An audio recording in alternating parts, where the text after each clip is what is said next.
Good morning everyone, कैसे हो आप सभी दोस्तों। आइडिया ऑफ भारत वाली सीरीज को फिर से कंटिन्यू करेंगे आज। और आज हम बात करेंगे भारतीय शिक्षा प्रणाली पर। जी हाँ दोस्तों, इंडियन एजुकेशन सिस्टम पर आज हम डिस्कशन करेंगे आज के सेशन में और कंप्लीटली जानेंगे। लेकिन आज एक स्टिकर लगा दिया है मैंने, देख पा रहे हैं आप लोग, ये भाग 1 के नाम से है ना।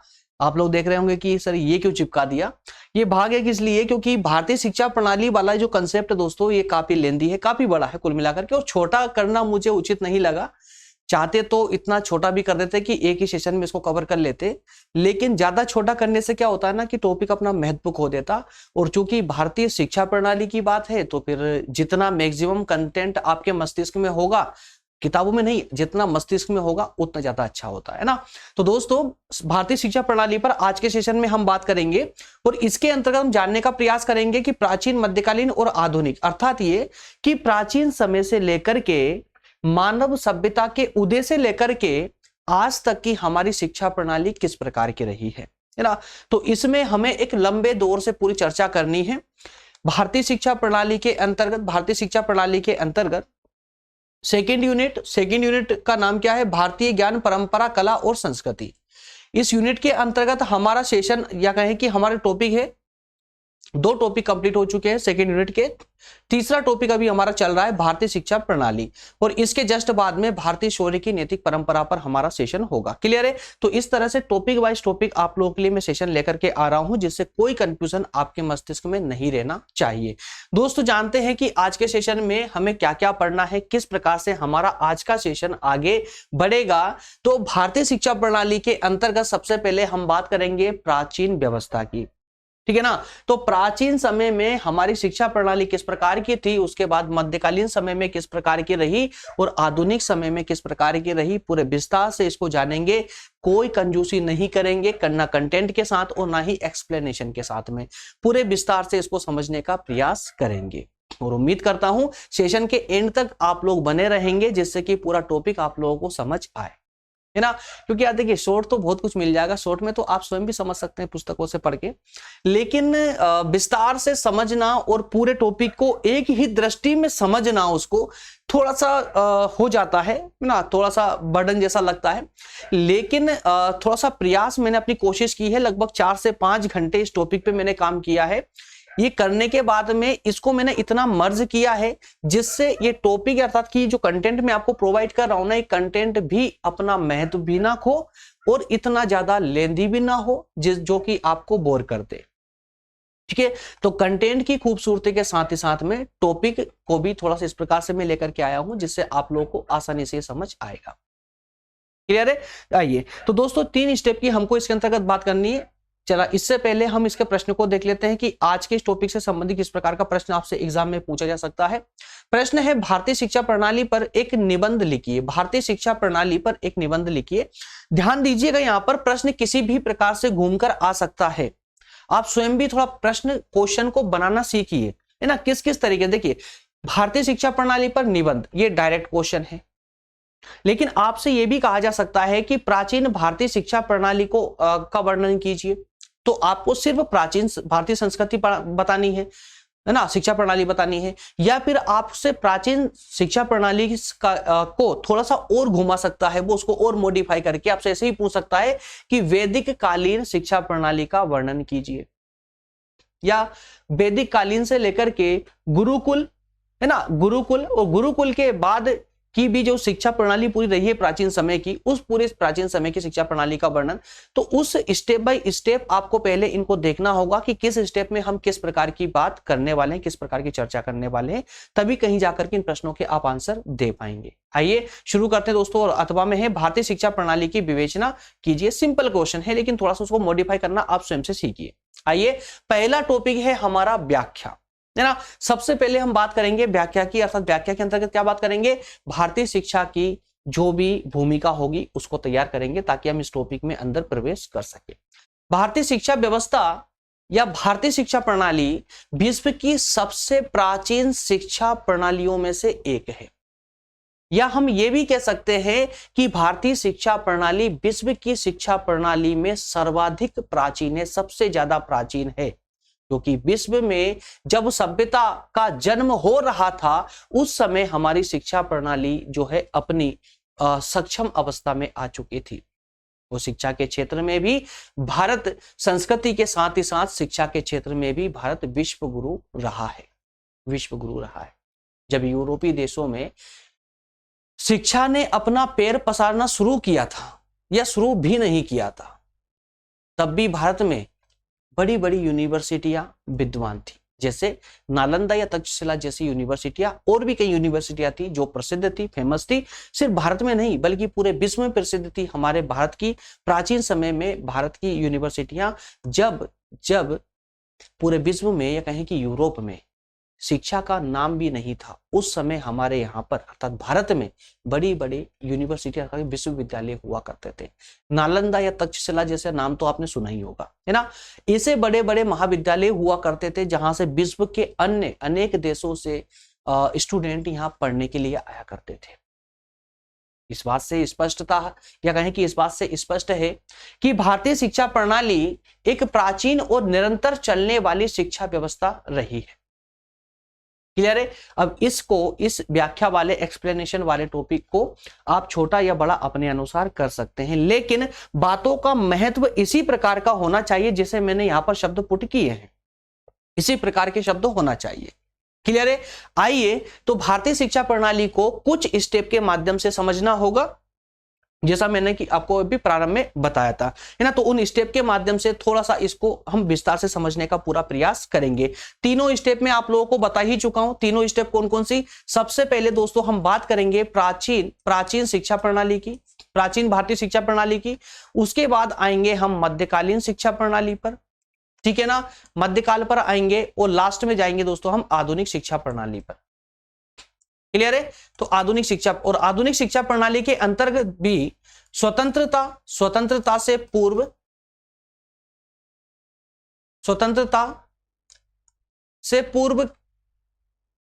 पूर्व की शिक्षा प्रणाली और स्वतंत्रता के बाद की शिक्षा प्रणाली।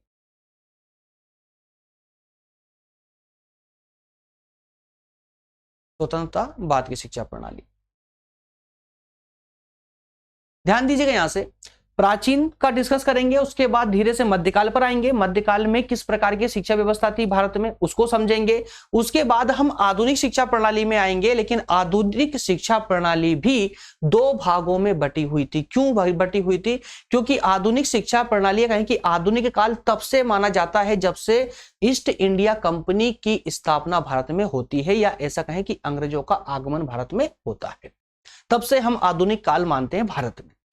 तो तब से लेकर के स्वतंत्रता अर्थात कि 1947 से पहले ईस्ट इंडिया कंपनी के शासनकाल में भारत में किस प्रकार की शिक्षा प्रणाली रही थी, उसका अध्ययन हम करेंगे स्वतंत्रता से पहले की घटनाओं के रूप में। उसके बाद स्वतंत्रता के बाद में भारतीय शिक्षा प्रणाली ने किस प्रकार का परिवर्तन हुआ या किस प्रकार की करवट ली, उस पर हम चर्चा करेंगे। तो ये विशेष पार्टों को अगर आप सेपरेटली समझ जाते हैं प्रारंभ में ही, तो आपको आगे कोई कंफ्यूजन नहीं आने वाली, कोई कंफ्यूजन आगे नहीं आएगी, ठीक है ना। तो सबसे पहली स्टेप है हमारी एशियंट इंडियन एजुकेशन सिस्टम, प्राचीन भारतीय शिक्षा प्रणाली। प्राचीन भारतीय शिक्षा प्रणाली की शुरुआत की दोस्तों अगर हम बात करें तो इसकी भूमिका भी आप कैसे तैयार करेंगे, है ना। कुछ शब्द हैं यहां पर, जैसे सनातन लोकतांत्रिक मूल्यों ने भारत की प्राचीन शिक्षा प्रणाली को सर्वे भवन्तु सुखिनः सर्वे सन्तु निरामया सर्वे भद्राणि पश्यन्तु मा कश्चित् दुःख भाग् भवेत्। इसका अर्थ मुझे शायद बताने की किसी को भी आवश्यकता नहीं, किसी को भी आवश्यकता नहीं, क्योंकि 8वीं क्लास से आप इसका अर्थ समझते आए हैं, है ना। तो इस प्रकार के महान विचारों के साथ हमारी संस्कृति से जुड़ी हुई शिक्षा का प्रारंभ होता है, और जिसका शुभारंभ जो है प्राचीन भारत में होता है ना।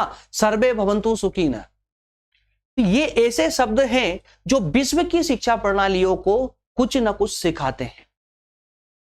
संस्कृति के साथ सभ्यता को भी ये जागृत करने के अहम भूमिका निभाते हैं इसमें। क्लियर है। तो अध्ययन की दृष्टि से अगर दोस्तों अगर हम देखिए, ये तो हो गया हमारा आध्यात्म की दृष्टि से, लेकिन अध्ययन की दृष्टि से प्राचीन शिक्षा प्रणाली को भी कुछ पार्ट्स में हमें डिवाइड करना होगा, कुछ पार्ट्स में डिवाइड करना होगा, क्योंकि प्राचीन काल भी एक जैसा नहीं रहा था। प्राचीन समय में भी देखिए कोई 2 4 10 साल का तो था नहीं, प्राचीन समय कई हजारों सालों का रहा है। तो हजारों सालों में कई परिवर्तन भी आए हैं, तो कुछ परिवर्तन प्राचीन काल में भी हुए थे। तो उन परिवर्तनों के आधार पर ही हम इस शिक्षा प्रणाली को कुछ अलग अलग पार्ट में देखेंगे। कौन कौन से अलग अलग पार्ट में देखेंगे मेरे दोस्तों? तो यहां पर हमें 3 पार्ट में देखना है। देखिए, सबसे प्रारंभ की अगर हम बात करें, सबसे प्रारंभ की अगर बात करें तो प्रारंभ में वैदिक कालीन शिक्षा प्रणाली प्रचलित थी। कौन सी? वैदिक कालीन शिक्षा प्रणाली या वैदिक शिक्षा प्रणाली लागू थी। प्राचीन भारत में सबसे पहले कोई शिक्षा प्रणाली लागू थी तो वैदिक शिक्षा प्रणाली लागू थी, जिसके अंतर्गत वेदों का ज्ञान मौखिक रूप से अपने शिष्यों को दिया जाता था, मौखिक रूप से, है ना। क्योंकि अभी तक यहां पर लेखन कला का प्रचलन नहीं हुआ था, या कहें कि जो वेदों के ज्ञाता थे ये वेदों को इतना पवित्र मानते थे कि ये इनको लिखित में नहीं देना चाहते थे। ये वेद इनके लिए पवित्र थे और कंठस्थ रखते थे अपने मस्तिष्क में, और उसी का ज्ञान ये अपने शिष्यों को दिया करते थे, है ना। तो पहले हम वैदिक कालीन शिक्षा प्रणाली पर डिस्कस करेंगे, उसके बाद हम बात करेंगे गुरुकुल प्रणाली पर, है ना। ये भी आपने बहुत सुना होगा, गुरुकुल प्रणाली। जब शिष्य गुरु के आश्रम में जाकर के शिक्षा प्राप्त किया करता था, ठीक है ना, उस पर भी हम अच्छे से बात करेंगे। लास्ट में आता है प्राचीन समय के अंतर्गत ही कि विश्वविद्यालय वाली परंपरा, विश्वविद्यालय वाली परंपरा, जैसा हम अभी बात कर रहे थे नालंदा विश्वविद्यालय, है ना। तो इस प्रकार के जो विश्वविद्यालय रहे हैं, कौन कौन से विश्वविद्यालय थे, पूरे विस्तार से मैं आपको बताने वाला हूं। तो पूरे प्राचीन इतिहास में जिस प्रकार की शिक्षा की व्यवस्था हमारे भारत में रही है, उसकी चर्चा हम इन 3 स्टेपों के माध्यम से करेंगे, और उम्मीद करूंगा कि अब एंड तक आप लोग बने रहेंगे और इन तीनों स्टेप पर धीरे बिल्कुल ध्यान से ध्यानपूर्वक सुनते चलिएगा। मॉर्निंग टाइम है, कोई बर्डन आपके ऊपर नहीं है ना। आसान, अभी दिमाग में कोई कंफ्यूजन नहीं है, कुछ भी नहीं है, बिल्कुल फ्रेश माइंड है आपका, बस ध्यान से, है ना। अच्छा, जाग तो चुके हो ना, नींद तो नहीं आ रही ना? अगर नींद आ रही हो दोस्तों, थोड़ी देर के लिए जाइए और जरा मुंह पे छींटे मारिए पानी के और अच्छे से बैठ जाइए, क्योंकि अगर अभी समझ लिया ना आप लोगों ने तो समझ जाएंगे, आगे कोई कंफ्यूजन नहीं आएगी। क्रम रहता है यार हर चीज का, ठीक है ना। चलिए, तो प्राचीन समय में भारतीय शिक्षा प्रणाली, और भारतीय शिक्षा प्रणाली को इन 3 पार्टों में हमें डिवाइड करना है, अलग अलग सेपरेटली पढ़ना है। तो सबसे पहले हम बात करेंगे वैदिक कालीन शिक्षा प्रणाली की। तो जैसा कि नाम से ही स्पष्ट हो रहा है कि वैदिक कालीन अर्थात कि वेदों के समय की शिक्षा प्रणाली कैसी थी। तो वेदों की समय की शिक्षा प्रणाली वेदों पर आधारित थी, और चूंकि वेद किस पर आधारित थे? आध्यात्म पर आधारित थे। वेद किसकी बात करते थे? आध्यात्म की बात करते थे। तो कहीं ना कहीं ये शिक्षा जो थी, वैदिक कालीन शिक्षा, आध्यात्म से सबसे ज्यादा प्रभावित थी, है ना। जिसका सबसे बड़ा उद्देश्य हुआ करता था अपने आदर्शों का पालन करना और नए उच्च आदर्शों की स्थापना करना। देखिए, भारत की प्राचीन शिक्षा प्रणाली आध्यात्मिकता की ओर विशेष रूप से झुकी हुई थी, और इस आध्यात्मिकता का प्रमुख उद्देश्य था जो आदर्श है उनका पालन किया जाए और नए उच्च आदर्शों की स्थापना की जाए। इसके लिए क्या किया जाता था? तो वेदों के साथ साथ में ब्राह्मण ग्रंथ, आरण्यक, उपनिषद, वेदांग, स्मृतियों और भी कई ग्रंथों का अध्ययन करके और धर्म की स्थापना में योगदान दिया जाता था। तो कुल मिलाकर हम ये कह सकते हैं कि वेदों का अध्ययन तो इस समय में किया जाता था, साथ ही साथ में वेद पर आधारित जो ब्राह्मण ग्रंथ है, आरण्यक है, उपनिषद, वेदांग या स्मृतियों जैसे अन्य और ग्रंथ है, उनका भी जो है ज्ञान दिया जाता था शिष्यों को, जिससे धर्म की स्थापना हो सके। क्लियर है? तो वैदिक कालीन शिक्षा ही भारतीय शिक्षा प्रणाली का सबसे प्राचीन रूप है। कौन सा सबसे प्राचीन रूप है? वैदिक कालीन शिक्षा मानवता, प्रेम, त्याग, अहिंसा, समर्पण, सत्य और सत्य की खोज के द्वारा मोक्ष की प्राप्ति की भी बात करता। वैदिक कालीन शिक्षा मानवता का पाठ तो पढ़ाती है, प्रेम, त्याग, अहिंसा, समर्पण और सत्य का भाव सिखाने के साथ ही साथ में मोक्ष का मार्ग भी इनका ये ज्ञान दिखाता था कि व्यक्ति को किस प्रकार से मोक्ष मिलेगा। और पूरा जो अध्ययन हुआ करता था दोस्तों, ये आश्रम पर निर्धारित हुआ करता था, है ना। चारों प्रकार के चारों आश्रमों पर निर्धारित था। इन आश्रमों में आश्रमों के अनुसार ही शिक्षा यहाँ पर प्रोवाइड की जाती थी। हालांकि इस समय में जो शिक्षा दी जाती थी दोस्तों, वर्ण व्यवस्था के आधार पर दी जाती थी। जो 4 वर्ण हुआ करते थे, ब्राह्मण, क्षत्रिय, वैश्य और शूद्र, इनमें से ऊपर के जो 3 वर्ण हैं, ब्राह्मण, क्षत्रिय और वैश्य, इन वर्णों को तो शिक्षा प्राप्त करने का अधिकार होता था, लेकिन शूद्र वर्ण को शिक्षा प्राप्त करने का अधिकार वेदों के अनुसार नहीं था। हाँ, महिलाओं को बराबर का अधिकार दिया गया था शिक्षा प्राप्त करने का। क्लियर है? तो इस प्रकार की थी वैदिक कालीन शिक्षा प्रणाली। क्लियर है ना। चलिए अगला जो स्टेप है हमारा वो है गुरुकुल प्रणाली। कौन सा? गुरुकुल प्रणाली। अब वैदिक कालीन जो शिक्षा प्रणाली थी, अब उसमें थोड़ा परिवर्तन आया। समय के बदलने के साथ साथ अब थोड़ा परिवर्तन आया। वो परिवर्तन आने से अब क्या हुआ, गुरुकुल की प्रणाली प्रचलन में आ गई। गुरुकुल प्रणाली मतलब ये समझिए कि आज के जो बोर्डिंग स्कूल होते हैं ना, जैसे आज का अगर आप नवोदय स्कूल नाम सुना होगा आप लोगों ने, तो जो स्टूडेंट वहीं रह करके स्टडी करते हैं ना, जो स्टूडेंट वहीं रह करके स्टडी करते हैं, उस प्रकार के स्कूलों को ही उस समय गुरुकुल प्रणाली कहा जाता था। क्योंकि एक छात्र अपने उपनयन संस्कार के बाद, उपनयन संस्कार है ना कब होता था, बच्चे की जब उम्र होती थी शिक्षा प्राप्त करने की, तो उपनयन संस्कार होने के बाद में वह अपने गुरु के आश्रम में चला जाया करता था और गुरु के पास रह करके, गुरु की सेवा करके, वो वहीं आश्रम में रहते हुए ही अपनी शिक्षा दीक्षा प्राप्त करता था। क्लियर है। हालांकि अंतिम रूप से फिर वो जो है गुरु दक्षिणा और इस प्रकार के कुछ चलन भी हुआ करते थे, नियम हुआ करते थे। तो गुरुकुल प्रणाली आधुनिक आवासीय विद्यालय होते, आधुनिक आवासीय विद्यालय जैसे कि वही नवोदय विद्यालय मैंने बताया आप लोगों को, जहां पर स्टूडेंट वहीं रह करके अध्ययन करते हैं, उसी प्रकार की हुआ करती थी। इस प्रणाली में शिक्षा ग्रहण करने वाले को घर से दूर गुरुकुल में रह करके अध्ययन करना होता था। स्मृतियों के अनुसार उपनयन संस्कार के बाद, आ गया ना, उपनयन संस्कार के बाद में शिष्य को अपना जीवन गुरु की देखरेख में प्रारंभ करना चाहिए। ठीक है ना। तो जब बच्चे की उम्र होती थी शिक्षा प्राप्त करने की, तो उस समय इसका जो है उपनयन संस्कार किया जाता था और इस संस्कार के बाद में स्मृतियों के ज्ञान के आधार पर कहा जाता था कि बच्चे को अपने जीवन की शुरुआत गुरु की देखरेख में करनी चाहिए। क्लियर है। गुरु की देखरेख में करनी चाहिए। शिक्षा केवल मौखिक रूप से ही दी जाती थी। गुरुकुल अभी तक है ना, गुरुकुल तक भी अभी लिखित रूप में शिक्षा नहीं आई थी, मौखिक रूप से शिक्षा दी जाती थी, ज्ञान दिया जाता था, जिसमें वेदों और धर्मशास्त्रों को याद रखना होता था। ध्यान दीजिएगा, आज आप लोगों को थोड़ा सा कुछ याद करने का दे दो ना तो गुस्सा करते हो, वो है ना, चेहरा लाल हो जाता है, आग बबूला हो जाता है कि सर इतना कैसे याद करेंगे, इतना याद होता है क्या। तो सोचिए उस समय के छात्रों को चारों वेद कंठस्थ, है ना, जितने भी धर्मशास्त्र थे कंठस्थ हुआ करते थे। कैसे करते होंगे, है ना। तो ऐसा नहीं है, आपके मस्तिष्क की आपकी कोई सीमा नहीं है, जितना प्रयोग करोगे इसका विस्तार और बढ़ता चला जाएगा। कोई सीमा नहीं है आपके मस्तिष्क की, जितना चाहो इसका प्रयोग कर सकते हो, अनलिमिटेड मेमोरी है ये, है ना। आपके मोबाइल की तरह 500 या 1000-2000 जीबी की डेटा की चिप या पेन ड्राइव नहीं है ये, बल्कि ये अनलिमिटेड मेमोरी वाला पेन ड्राइव है, जिसमें जितना ज्यादा डेटा भरोगे इसका विस्तार उतना ही होता चला जाएगा।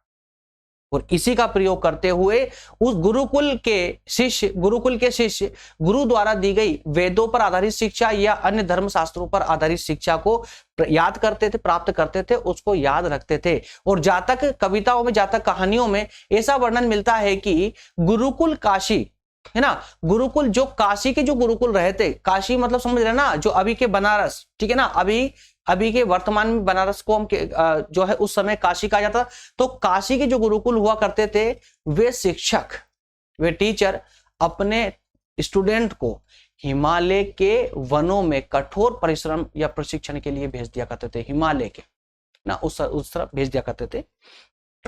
क्लियर है।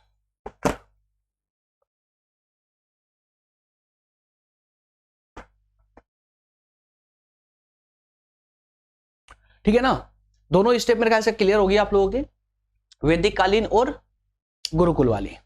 अब नेक्स्ट एंड लास्ट है प्राचीन के इस दौर में, प्राचीन में भारत की प्राचीन विश्वविद्यालय वाली परंपरा। अब देखिए धीरे से वैदिक कालीन से गुरुकुल तक आए, अब गुरुकुल से देखिए कहां तक आ गए, कॉलेज तक आ गए, विश्वविद्यालय तक आ गए, यूनिवर्सिटी तक आ गए। कौन कौन सी? बड़ी बड़ी यूनिवर्सिटियां। क्या कहा मैंने कि जब विश्व में अर्थात कि यूरोप में शिक्षा अपने पैर भी नहीं पसार रही थी, मतलब कि उसकी शुरुआत भी नहीं हुई थी ठीक से, उस समय हमारे यहां पर यूनिवर्सिटियां डल चुकी थी, और ऐसी प्रसिद्ध यूनिवर्सिटियां जो पूरे विश्व में, विश्व भर में प्रसिद्ध थी, पूरे विश्व भर में ये यूनिवर्सिटियां प्रसिद्ध थी, पूरे विश्व भर के लोग भारत में पढ़ने के लिए आते थे। ये है हमारी प्राचीन सभ्यता, ये है हमारी प्राचीन संस्कृति, कमजोर नहीं है भाई। कभी जानिए इसको और नजदीक से इसको समझने का प्रयास कीजिए, तो आपको पता चलेगा कि हम लोग, हमारी सभ्यता, हमारी संस्कृति क्या रही है। विश्व की हैसियत नहीं कि वो हमारी संस्कृति की बराबरी कर सके। कभी पढ़ लीजिए ना आप, यूरोपीय संस्कृति को कभी आप उठा करके पढ़िए और भारतीय संस्कृति को पढ़िए, तो आपको स्वयं से मालूम चलेगा। आइए तो अब हम बात करते हैं विश्वविद्यालय परंपरा की, ठीक है ना। प्राचीन समय में विश्वविद्यालय परंपरा क्या कहती, देखिए गुप्त काल के समय में जैन और बौद्ध धर्मों की स्थापना के साथ ही, है ना, जब जैन और बौद्ध धर्म की स्थापना होती है उस समय में भारतीय शिक्षा प्रणाली में कुछ परिवर्तन हुए, अर्थात गुरुकुल वाली परंपरा अब नए रूप अपना धारण कर रही थी। कौन सा रूप धारण कर रही थी? जिसमें आश्रम और गुरुकुलों के स्थान पर अब विहार, चैत्य, है ना, संधाराम या मठों ने इन गुरुकुलों का स्थान ले लिया था। नए नए प्रकार के विद्यालयों की स्थापना होने लगी, अलग अलग नामों से। कहीं विहार डल रहे थे जहां पर शिक्षा प्रदान की जाती थी, चैत्य, संधाराम, है ना, और मठ। तो ये अलग अलग शिक्षा के केंद्र स्थापित होने लगे थे, गुरुकुल की जगह इन्होंने ले ली थी। तो भारत में उस समय के उच्च शिक्षा केंद्र के रूप में 7वीं शताब्दी ईसा पूर्व, ध्यान दीजिएगा, 7वीं शताब्दी ईसा पूर्व से लेकर के 10वीं शताब्दी तक, माइनस में चले आइए, 7वीं शताब्दी, है ना, माइनस में 7वीं शताब्दी ईसा पूर्व से, है ना, उल्टे आएंगे, जीरो पर आएंगे, जीरो से 2023-24 चल रहा है, ठीक है। तो ये 10वीं शताब्दी तक जाइए यहां से। तो 7वीं शताब्दी ईसा पूर्व से लेकर के 10वीं शताब्दी तक नालंदा, तक्षशिला, ओवंतपुरी, विक्रमशिला, वल्लभी, काशी, कांचीपुरम, कम से कम इनका तो मैं आपसे उम्मीद कर सकता हूं कि ये नाम तो आप कम से कम याद कर लीजिए ना। तक्षशिला, नालंदा तो आपको पक्का याद होगा, विक्रमशिला भी याद होगा। इसके अलावा दोस्तों जो 4 नाम अन्य हैं, ओवंतपुरी, वल्लभी, काशी और कांचीपुरम, कृपया करके इनको कम से कम याद कर लीजिए, ताकि आप किसी के सामने जवाब दे पाए, कम से कम इतना बोल पाए कि भैया प्राचीन समय की जो हमारी यूनिवर्सिटियां रही है, जो बड़े बड़े विश्वविद्यालय रहे हैं, वो कौन कौन से थे। तो सटीक रूप से नालंदा, तक्षशिला, ओवंतपुरी, विक्रमशिला, है ना, वल्लभी, काशी और कांचीपुरम। क्लियर है? तो इस प्रकार से नाम याद होना चाहिए। तो ये विश्वविद्यालय दुनिया भर में प्रसिद्ध थे, और विश्वविद्यालय में प्रवेश परीक्षा के माध्यम से दिया, देखिए प्रवेश, इन विश्वविद्यालयों में प्रवेश ऐसे नहीं होता था कि आप आओ और एडमिशन ले लो। पहले इन विश्वविद्यालयों में, नालंदा, तक्षशिला जैसे विश्वविद्यालयों में एडमिशन लेने के लिए एंट्रेंस एग्जाम हुआ करते थे। जिस परंपरा को हम आज भी अपना, ऐसा नहीं कि छोड़ दिया हमने, उस परंपरा को हम आज भी अपनाए हुए हैं। आज जाइए आप कभी भी लॉ करने के लिए, एमबीए करने के लिए, किसी भी अच्छे से मास्टर डिग्री करने के लिए, तो क्या होगा, आपको एंट्रेंस एग्जाम देना होगा, उसके बाद ही उस कॉलेज में एडमिशन हो पाएगा आपका, है ना। तो यही प्रोसेस उस समय भी हुआ करती थी, 7वीं शताब्दी ईसा पूर्व के समय में भारत में ना। यह प्रभाव यहां तक कि प्राचीन शिक्षा प्रणाली का ही था कि दुनिया भर के विद्यार्थी यहां पढ़ने के लिए आया करते थे। इनके गुरुओं का नाम देख लीजिए आप, ऐसे ऐसे टीचर थे पढ़ाने वाले, चाणक्य, आर्यभट्ट, नागार्जुन, आइंस्टीन, है ना, आर्यदेव, असंग, वसुबंधु, पाणिनि, जीविका। तो ये उस समय इन विश्वविद्यालयों के विशेष गुरु हुआ करते थे, है ना, शिक्षक हुआ करते थे। क्लियर है यहां तक का दोस्तों? यहां तक का क्लियर है ना? तो अब मुझे बताइएगा कि प्राचीन समय की जो शिक्षा प्रणाली की हमने बात की है, क्या ये पूरी तरह से आपके मस्तिष्क में क्लियर है? पूरे तीनों बिंदु ना, तीनों बिंदु पूरी तरह से आपको क्लियर होना चाहिए मस्तिष्क में, तीनों बिंदु पूरी तरह क्लियर है। अगर क्लियर है तो ही आगे बढ़ेंगे। जल्दी से कमेंट करिए, बताइए मुझे कमेंट करके, कहीं पर कोई कंफ्यूजन, अभी तक कोई कंफ्यूजन तो नहीं है ना?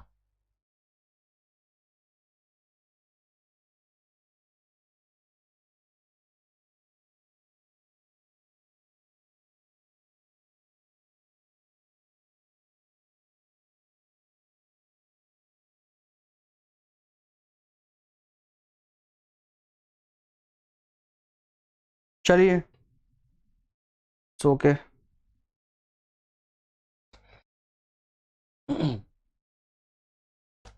बढ़े आगे फिर।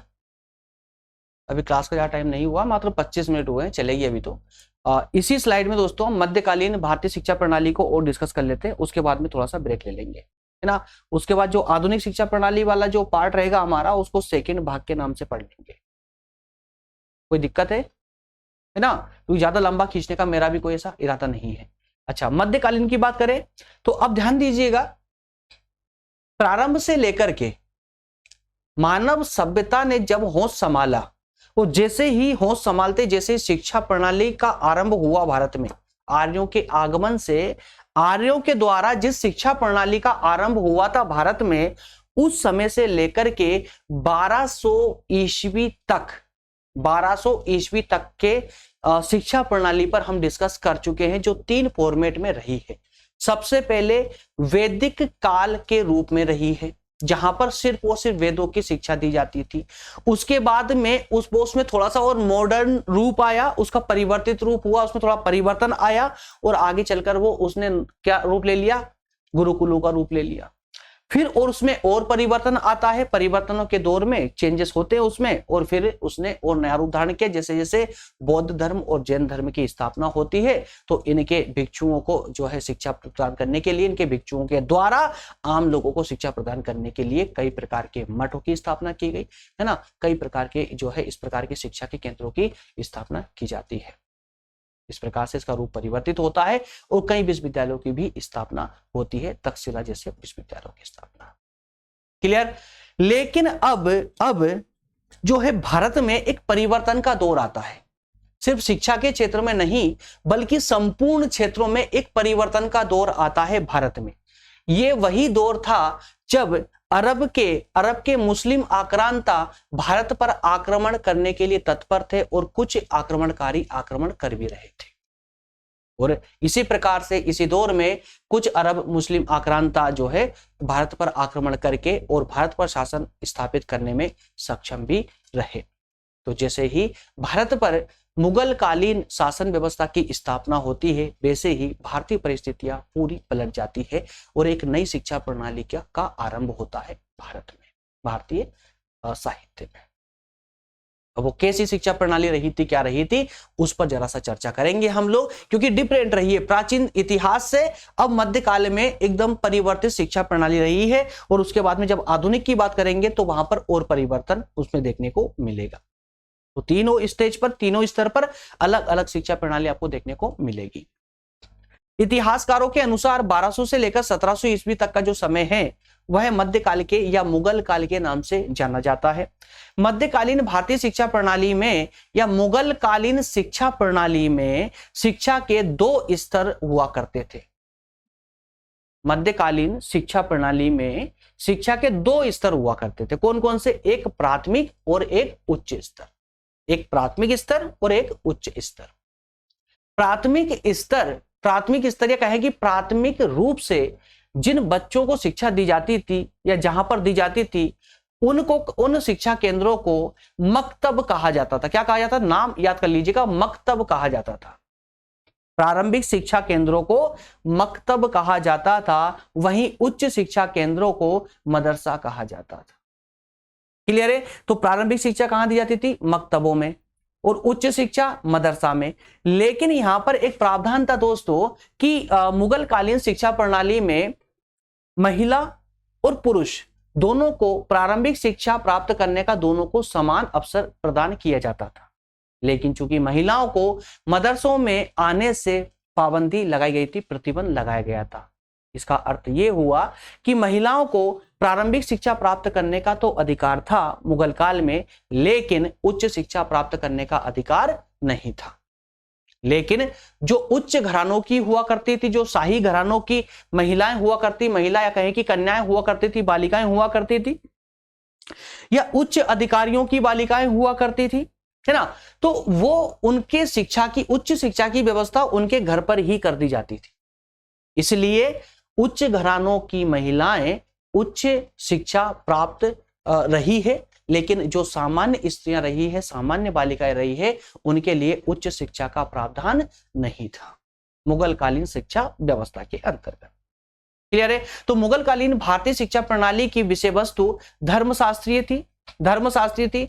पाठ्यक्रम में माकुलत अर्थात कि तर्कवाद अर्थात तर्क पर आधारित ऐसे विषयों को शामिल किया गया, जिसमें तार्किक विषय के अंतर्गत भूगोल, विज्ञान, गणित, दर्शन और इस्लामिक न्याय शास्त्र आदि विषयों को शामिल किया गया था। इसको एक समग्र क्या नाम दिया? माकुलत। ठीक है ना, मकुलत। क्लियर है? इसको जो है ध्यान दीजिएगा, ये एक पाठ्यक्रम था माकुलत, तो ये तर्कवाद पर आधारित था, तर्कवाद पर आधारित था, है ना। और इसके अलावा मनकुलत तो दो स्तर मैंने आपको बताया है कि दो स्तर थे, इसमें दो स्तर थे, दोनों स्तर में एक माकुलत और एक मनकुलत। ये परंपरावाद पर आधारित था, परंपरावाद पर आधारित। ध्यान दीजिएगा, शिक्षा प्रणाली दो आधारों पर आधारित थी, दो आधारों पर दो प्रकार के पाठ्यक्रम। पहले पाठ्यक्रम की अगर हम बात करें तो माकुलत, जिसके अंतर्गत जो कि तर्कवाद पर आधारित था, अर्थात जिसके अंतर्गत सभी जो तार्किक विषय हुआ करते थे उनकी शिक्षा इसमें दी जाती थी। और एक था मनकुलत। क्या था? मनकुलत, जो कि परंपरा पर आधारित था, जो परंपरागत शिक्षा है उसको प्रदान किया जाता था, जैसे धार्मिक शिक्षा, है ना। तो इस मनकुलत अर्थात कि परंपरावादी शिक्षा के अंतर्गत कुरान, उनके नियम या इस्लामिक परंपरा के तौर तरीके सिखाए जाते थे या पढ़ाए जाते थे। क्लियर है? आइए आगे बढ़ते हैं। तो लंबे समय तक फारसी और हिंदी भाषा के साथ रहने के कारण इन दोनों के मिक्सअप से एक नई भाषा का जन्म होता है, जिसका नाम है उर्दू, है ना। उर्दू बहुत ज्यादा प्राचीन नहीं है, बल्कि फारसी और हिंदी का मिक्स रूप है ना, मिला जुला रूप है। तो यहीं पर इसी समय में अर्थात कि मध्यकालीन समय में कुछ ऐसे सम्राट भी रहे हैं जिन्होंने शिक्षा व्यवस्था को काफी ज्यादा अग्रसर किया, अर्थात कि सपोर्ट किया है। जैसे हुमायूं ने गणित, खगोल विज्ञान, भूगोल के अध्ययन को मदरसों में लागू किया, तो वहीं अकबर ने भी शिक्षा संस्थानों की स्थापना के लिए अनुदान देना प्रारंभ कर दिया। मध्यकाल में प्राथमिक शिक्षा के केंद्र मकतबों में तो बालिकाओं को जो शिक्षा प्राप्त करने के लिए प्रवेश दिया जाता था, लेकिन उच्च शिक्षा के लिए मदरसों में प्रवेश पर पूरी तरह से प्रतिबंध था। इस आधार पर हम कह सकते हैं कि मध्यकालीन शिक्षा प्रणाली के अंतर्गत उच्च शिक्षा प्राप्त करने का महिलाओं के लिए उच्च शिक्षा प्राप्त करने का प्रावधान नहीं था। क्लियर है? तो इस प्रकार से दोस्तों, इस प्रकार से आपने मध्यकालीन शिक्षा प्रणाली को इस प्रकार से देखा। तो बस आपको इन दोनों पार्ट के अंतर्गत बस इतना भी आप कर लेंगे, आपका बहुत अच्छे से काम हो जाएगा। और संभवतः एक बात ध्यान दीजिएगा, जितना मैंने आप लोगों को अभी बताया है, एक्सप्लेन किया है, पुस्तक में पढ़ोगे तो आपको कंटेंट बहुत अच्छा खासा मिल जाएगा, है ना। तो मैं ये बिल्कुल भी आज तक, इतने साल मुझे पढ़ाते हो चुके, मैंने आज तक कभी ये नहीं बोला कि सिर्फ ये पढ़ लीजिए, आगे मत पढ़िए, है ना। जबकि मैं तो ये बोलूंगा कि आप इसको पढ़ लीजिए, तैयारी बहुत अच्छे से कर लीजिए, ये कंटेंट आपके एग्जाम की तैयारी करने के लिए सफिशिएंट है। लेकिन आपका ज्ञान बढ़ाने के लिए पुस्तक से बेहतर इस दुनिया में और कुछ भी नहीं हो सकता है। चाहे पुस्तक आपके पास कोई सी भी हो, कैसी भी पुस्तक चलेगी, चाहे वो पब्लिकेशन की कोई सीरीज ही क्यों ना हो, है ना। पढ़िए, जितना पढ़ोगे उतना आपका ज्ञान बढ़ेगा, लेकिन एक सिस्टमेटिक तरीके से, जिस प्रकार से आपको एग्जाम की तैयारी करना है ताकि अच्छे नंबरों की प्राप्ति हो, तो उसके लिए कितना कंटेंट सटीक है, कितने कंटेंट की आपको आवश्यकता है, उतना कंटेंट मैं आपको यहाँ पीडीएफ के रूप में प्रोवाइड कर रहा हूं, है ना। तो परेशान होने की आवश्यकता आपको बिल्कुल भी नहीं है। क्लियर है? तो मेरे प्यारे दोस्तों, अगला सेशन जो हमारा होगा इसी का भाग 2 होगा, है ना, इसी का भाग 2 होगा। देखिए मैं यहाँ डिजाइन करवा के लाया हूं इस बार, है ना, बीच में आपको लटकाऊंगा नहीं, है ना, ये देखिए भाग 2 है ना। तो ये सेशन हमारा अगला सेशन होने वाला है, मतलब सेशन तो क्या, इसी का दूसरा भाग होगा, जिसमें हम सिर्फ आधुनिक शिक्षा प्रणाली की बात करेंगे, आधुनिक शिक्षा प्रणाली की बात करेंगे, है ना। प्राचीन शिक्षा प्रणाली की बात हम कर चुके हैं, मध्यकालीन शिक्षा प्रणाली की भी अच्छे से बात कर चुके हैं, अब हम बात करेंगे आधुनिक शिक्षा प्रणाली की, और इसी के साथ हमारा ये टॉपिक हो जाएगा कंप्लीट। और गारंटी के साथ एग्जाम में एक क्वेश्चन तो 100% आपको देखने को मिलेगा ही मिलेगा भारतीय शिक्षा प्रणाली से। उसका कारण ये है 2020 में जो नई शिक्षा नीति आई है ना दोस्तों, इस कारण से देख ही लीजिए आप, एग्जाम पेपर उठा करके देख लीजिए आप लोग, क्वेश्चन पेपर उठा करके 2021 से कंटिन्यू जो है आपको इस विषय से प्रश्न देखने को मिल रहे हैं। क्लियर है। आइए मिलेंगे दोस्तों नेक्स्ट सेशन में, अगले सेशन में मिलेंगे, इसके भाग 2 में मिलेंगे। और प्रयास में कर रहा हूं, प्रोमिस नहीं कर रहा हूं, प्रयास कर रहा हूं। 1 मिनट और रुक जाइएगा, चले जाना, 1 मिनट और रुक जाइए। प्रयास कर रहा हूं कि मैं आपको सुबह मॉर्निंग में 7 बजे के साथ ही साथ में एक मॉर्निंग में ही 9 बजे भी क्लास प्रोवाइड कर दूं, आप फर्स्ट ईयर वालों के लिए, है ना। कोशिश कर रहा हूं। या देखिए, एक अकेला बंदा 4 सेशन लेकर आना एक आम बात नहीं होती है, बहुत मुश्किल होता है दोस्तों, बहुत मुश्किल होता है। जो करता है उसे पता होता है कि कितनी डिफिकल्टी के साथ में पीपीटी तैयार होती, कंटेंट निकालना होता है। कहीं पुस्तक में जिस बुक से हम कंटेंट लेते हैं वही, उसमें अगर कंटेंट ठीक ठाक ना हो तो फिर कुछ कंटेंट आपको गूगल से भी उठाना होता है, या फिर किसी नोट से उठाना होता है, कुछ अपनी ओर से भी उसमें कुछ जोड़ना होता है, घटाना होता है, उसकी भाषा को इजी करना होता है। तो काफी समय लग जाता है एक पीपीटी तैयार करने में ही। फिर पीपीटी तैयार करने के बाद लेक्चर लेना है, लेक्चर लेने के बाद उसको अपलोडिंग, बहुत मेहनत लगती है मेरे दोस्तों। तो फिर भी मैं प्रयास कर रहा हूं आप लोगों के लिए कि सुबह 7 और एक सुबह 9 बजे 2 सेशन आप लोगों के मैं पर डे प्रोवाइड किया करूंगा, मॉर्निंग में कोशिश कर रहा हूं ऐसी, है ना। और बाकी सेकेंड ईयर वाले बच्चों का तो इवनिंग में चल ही रहा है, इवनिंग में 6 और इवनिंग में 9 बजे का। इसके अलावा कोई मॉडल पेपर पर क्लासेस होगी, हम उसको लिए अलग समय डिसाइड कर लेंगे, है ना। कोई अगर हम क्वेश्चन आंसर वाली सीरीज लेकर के आएंगे, कुछ हटके लेकर आएंगे, टेम्परेरी वाली सीरीज, है ना, तो उसको लिए समय कुछ और निर्धारित कर लेंगे। अच्छा, कुछ बातें और है जो आप लोग कमेंट से संबंधित है। कुछ एक बच्चे का फोन मैसेज आया फिलहाल तो मेरे पास में, कल से परेशान कर रहा है वो मुझे व्हाट्सएप पर, एक साथ ही धर 10-15 मैसेज डाल देगा, और वो फिर मैसेज करता है, सर आप मेरे जो मैसेज है सीन क्यों नहीं करते हो, मैसेज सीन क्यों नहीं करते हो। तो सुनिए यार, अभी फिलहाल अगर मैं व्हाट्सएप पर देख रहा हूं ना ठीक से, तो कम से कम अभी मेरे पास में दोस्तों लगभग समथिंग, हाँ, 2500 से ज्यादा स्टूडेंट एक्टिव है व्हाट्सएप पर, 2500 से ज्यादा, और लगभग सभी के मैसेज पर डे आते हैं मेरे पास में। आप एक बात सोच के देखिएगा, सबका रिप्लाई मैं अगर करने लगूं मोबाइल पर, तो मैं कब आपको पढ़ा पाऊंगा, बताइएगा मुझे, क्या मैं आपको पढ़ा भी पाऊं। क्योंकि किसी को भी रिप्लाई दूंगा तो कम से कम 2 मिनट तो आपको देना ही पड़ेगा आपके डाउट को क्लियर करने के लिए, है ना। और अगर मैंने मोबाइल परमानेंट उठा लिया तो शायद पूरा दिन मेरा मोबाइल में ही निकल जाए। इसलिए जब मेरे पास समय, खाली समय होता है, उस समय मोबाइल को उठाकर देखता हूँ, है ना। इसलिए यार कोई बुरा ना माने कि सर आप हमारे मैसेज को देख नहीं रहे, मैं सबको देखता हूं दोस्तों, एक तरफ से देखता हूं, ऐसा नहीं है कि किसी को नहीं देखता हूं, ठीक है ना। करता हूं जितना मेरा संभव, मेरी क्षमता है, उस क्षमता से थोड़ा सा और आगे बढ़ के ही करता हूं, लेकिन करता हूं आप लोगों के लिए, और पूरी क्षमता के साथ जो है व्हाट्सएप पर भी आप लोगों के साथ इसलिए जुड़ा हुआ, देखता भी हूँ, लेकिन खाली समय पर, है ना। तो आप लोग इस तरह से परेशान ना हुआ करें कि सर आप जो है नंबर दे दिए लेकिन आप वॉच नहीं कर रहे। चलिए दोस्तों, मिलेंगे अगले सेशन में, अगले पार्ट में। और आज भी कोशिश करेंगे मॉर्निंग में 9 बजे मिलने की, लेकिन सिर्फ कोशिश करेंगे ना, पॉसिबल हो पाए तो मिलेंगे, अन्यथा इवनिंग में तो हमको मिलना ही है। चलिए मिलेंगे, बहुत बहुत धन्यवाद, थैंक यू।